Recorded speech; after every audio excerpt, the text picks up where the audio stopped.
संदेश बुलंदतोफ TV news. ग्राहकांच्या हक्क व अधिकारांबाबत जनजागृती करण्याच्या उद्देशाने ग्राहक पंचायत महाराष्ट्रतर्फे धुळे जिल्हा शाखेच्या वतीने धुळे, जळगाव व नंदुरबार जिल्हास्तरीय एकदिवसीय ग्राहक साधक प्रबोधन शिबिराचे आयोजन करण्यात आले। सदर शिबिर सकाळी 9 ते दुपारी 4 वाजेदरम्यान लालबाग जवळील जैन भवन इथं संपन्न झाले।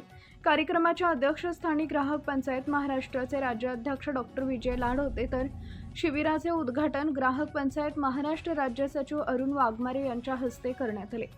या प्रसंगी प्रमुख अतिथी म्हणून नीता देसाई, अध्यक्ष तक्रार निवारण आयोग धुळे, डॉक्टर अजय सोनवणे, नाशिक विभागीय अध्यक्ष, ॲडव्होकेट सुरेंद्र सोनवणे, नाशिक विभाग सचिव, तसेच ॲडव्होकेट जी.टी. देसले, जिल्हाध्यक्ष धुळे, प्राध्यापक डॉक्टर संजय शर्मा, जिल्हाध्यक्ष नंदुरबार, गुरुबक्ष जाधव आणि जिल्हाध्यक्ष जळगाव यांसह मान्यवर उपस्थित होते। शिबिराचे प्रास्ताविक जिल्हा संघटक प्राध्यापक सी.डी. डागा यांनी केले। शिबिरात अरुण वाघमारे संवाद समन्वयातून ग्राहक कल्याण, डॉक्टर अजय सोनवणे नवीन सुधारित ग्राहक संरक्षण अधिनियम 2019, माजी प्राचार्य बी.एम. भामरे शेतकरी ग्राहक, ॲडव्होकेट चंद्रकांत वेशीराव वीज कायदा व वीज ग्राहक, ॲडव्होकेट सुरेंद्र सोनवणे नाशिक माहिती अधिकार 2005, ॲडव्होकेट चैतन्य भंडारी सायबर कायदा, राजेंद्र शिंपी MRP, प्राध्यापक राजाराम राणे ग्राहकाचे हक्क व कर्तव्य, मोहनदास भामरे खरंच काय काय होते, राजाराम कुलकर्णी CA आयकर कायदा यांचं मार्गदर्शन लाभले। तसेच ॲडव्होकेट जी.टी. देसले जिल्हाध्यक्ष धुळे, प्राध्यापक डॉक्टर संजय शर्मा जिल्हाध्यक्ष नंदुरबार, गुरुबक्ष जाधव आणि जिल्हाध्यक्ष जळगाव यांनीही आपल्या जिल्ह्यातील कार्याचा लेखाजोखा आपल्या मनोगतातून सादर केला। ग्राहक अनुभूती कथन व प्रश्नमंजुषा कार्यक्रम घेण्यात आला।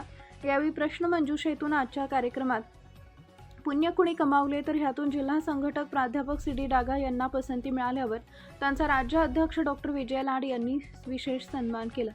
कार्यक्रमाच्या आयोजनासाठी जिल्हाध्यक्ष ॲडव्होकेट जी.टी. देसले, जिल्हा संघटक प्राध्यापक चंद्रकांत डागा, कोषाध्यक्ष राजेंद्र भंडारी, सचिव S.N. पाटील, उपाध्यक्ष N.K. वाणी, सहसंघटक P.Z. कुवर, सहसचिव N.T. गुजर, साक्री तालुकाध्यक्ष B.M. भामरे, शिंदखेडा तालुकाध्यक्ष प्राध्यापक प्रदीप दीक्षित, शिरपूर तालुकाध्यक्ष राजेंद्र भंडारी, धुळे तालुका अध्यक्ष जगदीश बोरसे, धुळे शहर अध्यक्ष चंद्रकांत वेशीराव, प्राध्यापक श्रीराम महाजन, दोंडाईचा शहर अध्यक्ष डॉक्टर कल्प देशमुख सोनगिर यांचं सहकार्य लाभले।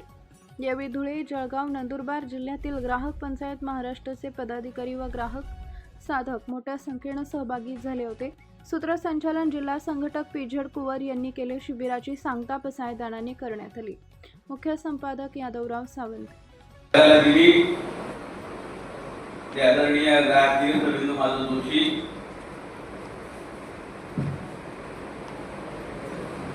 या देशाला दुसरं भविष्य ज्यांनी दिलं विश्ववंदिता होण्याचं, ते स्वामी विवेकानंद। आदरणीय व्यासपीठ, ग्राहक पंचायत महाराष्ट्र या संस्थेच्या धुळे, जळगाव आणि नंदुरबार या 3 जिल्हास्तरीय एक दिवसीय ग्राहक प्रबोधन शिबिर आज आपण या ठिकाणी घेतलं। मी तुम्हाला सांगतो, महाराष्ट्रामध्ये 23-24 जिल्ह्यामध्ये आमचा प्रवास होत असतो, पण आम्ही सकाळपासून मी आणि अरुणजी वाघमारे असं 2-3 वेळा म्हणालो की इथली काही रचना, इथली व्यवस्था ही काही और आहे। त्यामुळे आपल्या सगळ्यांना धन्यवाद। अभ्यासपूर्वक कमी वेळामध्ये विषय मांडणं हे मोठं अवघड काम आहे, पण अजय सोनवणे डॉक्टर आहेत, वकील आहेत असा मला प्रश्न पडला। त्यांनी जे विषय मांडले ते ॲडव्होकेट चंद्रकांत वेशीराव यांनी छान माहिती दिली, त्यांना मनापासून धन्यवाद देतो। संघटनेच्या वतीनं, वैयक्तिक माझ्या वतीनं त्यांनी 12 महिन्यापैकी 1 महिन्याचं मानधन आपण ठरवलंय। विनंती केली आहे सगळ्या सदस्यांना, 11 महिने तुमचे 1 महिना संघटनेचा। खरं तर मुंबई ग्राहक पंचायत ही 20% मानधन घेते। धाराशिवला मुंबई ग्राहक पंचायतीचे कार्याध्यक्ष उभे आहेत, दोघेही ॲडव्होकेट श्री देशपांडे आणि त्यांच्या विद्या पत्नी आल्या होत्या. त्या भारावून गेल्या 2 दिवस राहिल्यानंतर. तेव्हा त्यांनी मला विचारलं की हे बॅनर्स लागले तर एवढा मोठा लाख 7-8 लाखाचा खर्च कसा काय करता तुम्ही? म्हटलं आम्ही नानांनी दिलेलं व्रत पाळतो.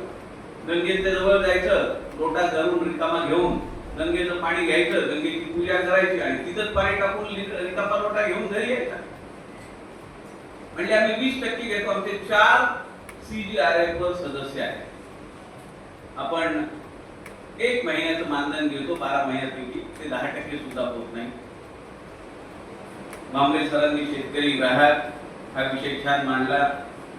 आमचे सुरेंद्र सोनवणे, प्राध्यापक राजाराम राणे, राजेंद्र शिंपी, महादू गिरणवाडे अशी काही नावं आहेत की ती नावं आली की मला नानांची आठवण होते. नाना असताना पासून जी डायरी माझ्याकडे आहे तर त्या डायरीमध्ये त्यांची नावं, पत्ते आणि तेव्हाचे फोन नंबर आहेत. अनेक व्याख्यानं झाली. मी खरं सांगू का, जे माझे वडीलधारी साधक बंधू भगिनी या ठिकाणी उपस्थित आहेत, खऱ्या अर्थानं तुमच्या चरणाला मी वंदन करतो. मित्रहो, या साधक संवाद संकल्पनेमध्ये ज्यावेळेस आपण ग्राहक पंचायत महाराष्ट्र या संस्थेच्या माध्यमातून मी गेली 2-3 महिने झाले प्रवास करत आहे. त्या प्रवासाच्या माध्यमातून 1 दिवस 1 जिल्हा ही संकल्पना आदरणीय ग्राहक तीर्थ बिंदुमाता जोशींच्या संकल्पनेतून आणि नीतिमूल्यातून ते आपण करत आहोत. त्याचं मागचं उद्दिष्ट की प्रत्येक जिल्ह्यामध्ये जावं, त्या साधकांची चर्चा करावी, संवाद करावा, समन्वय कसा करावा, अशा पद्धतीचं नानांचं एक संकल्पना. आणि जोपर्यंत कार्यकर्ता पदाधिकारी प्रवास करत नाही तोपर्यंत तिथली परिस्थिती आपल्याला लक्षात येत नाही. त्यामुळे हा प्रवास कुठेतरी आपला थांबला आहे. आणि मी गेली 2-3 महिने झालं मी कार्यकर्त्यांना आजमवतोय, त्यांचं संभाषण ऐकतोय, ऐकण्याचा प्रयत्न करतोय. ते मी माझ्या मनामध्ये रुजवण्याचा देखील प्रयत्न करतोय. परंतु साधकाची संवाद कला कशी असावी, साधकांनी समन्वय कसा करावा, साधक या रचनेच्या माध्यमातून माझा प्रत्येक साधक साधिका प्रशासनाबरोबर कशा पद्धतीनं संवाद करतोय, आपले प्रश्नाची मांडणी कशी असावी, हा त्या मागचा प्रमुख उद्देश आहे. मी असा दावा करणार नाही की माझ्याकडेच ती कला संपन्न आहे. हा मापदंड माझ्यासाठी तुम्ही लावू नये या बैठकीमध्ये तरी. कारण ही मांडणी कशी असावी, कशा पद्धतीने बोलावं, कसं रचना करावी, अशा या दृष्टिकोनातून आपण काम करत असतो. अनेक कार्यकर्त्यांच्या माध्यमातून विविध विषयावरती चर्चा, संवाद, समन्वय अशा गोष्टीकडे आपण प्रामुख्याने लक्ष देणं अनिवार्य आहे. आपला कार्यकर्ता कसा असावा, गुणात्मक, रचनात्मक आणि बुद्ध्यात्मक या 3 आयामावरती आपल्या कार्यकर्त्यांनी प्रशासनाबरोबर संवाद साधावा. ग्राहक तीर्थांच्या संकल्पनेतून त्याच्या नीतिमूल्याप्रमाणे समन्वय त्यातून खऱ्या अर्थानं प्राप्त होतो आणि खरी फलश्रुती त्यातून मिळते. माझ्या कार्यकर्त्यांनी तेजस्वीवाणीने भारतभर या चळवळीचे बीज रोवले गेले. त्यांच्या तेजस्वीवाणीने आणि ओजस्वी व्यक्तिमत्वाने आपण सर्व भारावून गेलो आणि आपण बुडलो. शुद्ध बीजापोटी फळे रसाळ गोष्टी या प्रमाणे त्याचे फळ आज आपण पाहत आहोत. आज आपण आपल्या अनेक शाखा आहेत, अनेक कार्यकर्ते या ठिकाणी आपल्या तन मन धनाने कार्य करत आहेत. नानांच्या अथक प्रयत्नाने 1980 साली लाच शोषण कायदा हा पारित झाला. सगळ्यात जीवन स्पर्शेचा कायदा. त्या कायद्यामुळे अडलेल्या वेळेला ग्राहकांना न्याय मिळतो. आपल्या अधिष्ठान स्वामी विवेकानंद यांच्या आपण आता पूजन केलं. ते म्हणत की देव केवळ देवळात नाही तर ते रंजले कांजले अडले नडले आहेत अशा माणसात देव शोधा आणि ते शोधण्याचे काम आपण करत आहोत. स्वामी विवेकानंद म्हणतात हे ईश्वरी काम आहे. नानाही नेहमी म्हणत की हे विष्णू कार्य आहे. हे विष्णू कार्य आपण आपल्या मार्फत होत आहे. याच्यापेक्षा जास्त दुसरं गर्व किंवा समाधान कोणतं असू शकतं. आज आपण हजारो लाखो रुपये खर्च करून सुद्धा समाधान मिळत नाही, पण या कार्यामुळे आपल्याला एक समाधान मिळत असतं. तर असं हे विष्णू कार्य आहे. आणि ही या ठिकाणी एक सज्जनांची फौज, एक सज्जनांची टोळी निर्माण झाली. या ठिकाणी आपण पाहतो नारायण असे विष्णू त्याची पूजा करीत जावी कोणी करीत कष्टवादी आपुली काया. या तत्वावर कार्य करणारे आपले सर्व हे जीवनभर घेतलेले सर्व सोदर साधक आहेत. त्यामुळे नारायण म्हणत की हा संतोषी टोळी आहे आणि अशा संत टोळीमध्ये आपण आहोत. हा आपला साथ अभिमान असला पाहिजे. आपली ग्राम पंचायतीला नानांच्या धुळे जिल्ह्यात परिस्पर्श झालेला आहे. 2003 मध्ये बापूसाहेबांना नानांनी जिल्हाध्यक्ष केलं. त्यापूर्वी बापूसाहेब 1997-2002 पर्यंत आपल्या 10 तक्रार मुलाचे न्यायमूर्ती होते. या इमारतीच्या उद्घाटनाच्या वेळेस स्वतः नाना उपस्थित होते. त्यांच्या हस्ताने या बिल्डिंगचे उद्घाटन झालं आहे. तसंच नंतर सोंदीला पण नाना साहेब घेऊन गेले. नंतर ज्यावेळेस राज्याध्यक्ष डॉक्टर विजय ठाकरे यांचं पहिलं अधिवेशन हे सोंदीला 2017 मध्ये आलं होतं. त्यावेळेस आपण आला होता. त्यानंतर धुळे जिल्ह्याला हा बहुमान म्हणा किंवा ही आपली सेवे करायची संधी म्हणा ही आता मिळत आहे. त्या वर्षानंतर आपली कल्पना होती नानासाहेबांची की एक जिल्हा एक सदस्य आपला राज्य विषय जवळ येत आहे. त्या हिशोबाने आपल्या राज्य सरकारने प्रत्येक जिल्ह्याला भेट देत आहे.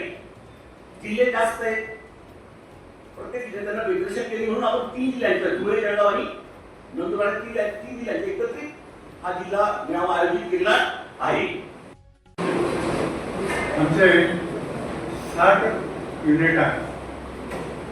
हे 4 तालुके आणि 3 शहर असं 7 युनिटमध्ये धुळे जिल्हा ग्राहक पंचायतीचं काम चालतं. मला या ठिकाणी मुद्दाम विनम्र अभिवादन करावं लागतं करते नानासाहेब बिंदुमत जोशी यांनी 1997 ते 2002 पर्यंत मी धुळे जिल्हा ग्राहक आयोगाचा म्हणतात पण मंच त्याचा मी प्रथम अध्यक्ष न्यायाधीश होतो. आणि नानासाहेबांच्या प्रेरणेने धुळे जिल्ह्यात जे काही ग्राहक पंचायतीचं काम रोवण्याचं श्रेय मिळालं ते नानासाहेबांनी अनेक ठिकाणी त्याचा उदाहरण म्हणून उल्लेख केलेला आहे. त्याच्यात एक उदाहरण असं मला सांगितलं पाहिजे की मी ग्राहक आयोगाचा अध्यक्ष असताना न्यायाधीश असताना एक प्रकरण माझ्या पुढे असं आलं की ते प्रकरण होतं 1964 सालचं शेतकऱ्यावर अन्याय झालेला. आणि त्या मी अध्यक्ष झाल्यानंतर कोणीतरी सांगितलं त्या पृष्ठाला की ग्राहक न्यायालयामध्ये ग्राहक मंचाकडे केस टाकले त्याच्यावर तुला काय मिळेल.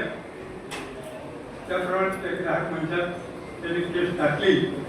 तारीख पाहिली मी तर 1964 आणि मी 1997 मी जज झालो.